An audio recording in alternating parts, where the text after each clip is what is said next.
Do you want to hear all the gory details of how famous people croaked? Do you want to read about the gross, messy parts that are skipped in every other history book? And finally, do you have the guts for gore?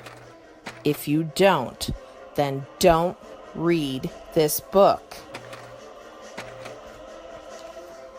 The book, How They Croaked, The Awful Ends of the Awfully Famous, written by Georgia Bragg and illustrated by Kevin O'Malley, is told by a narrator in third person.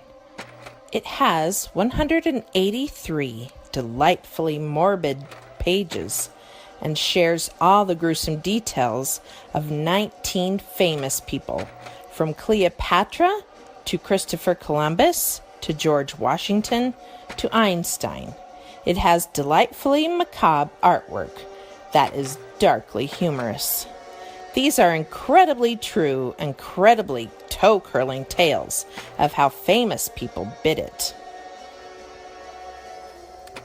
You may know that President Garfield, the 20th President of the United States, was shot by an assassin. But did you know he died almost 3 months later, and it wasn't from the bullet that hit him?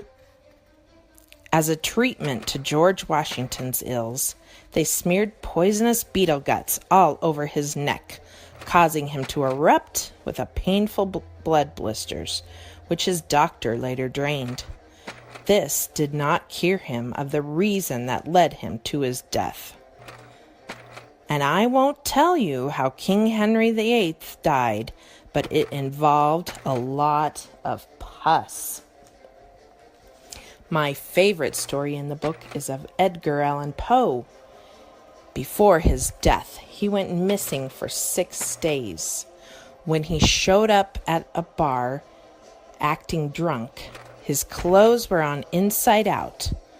They took him to the hospital to dry him out, but 2 days later, he was still acting incoherently.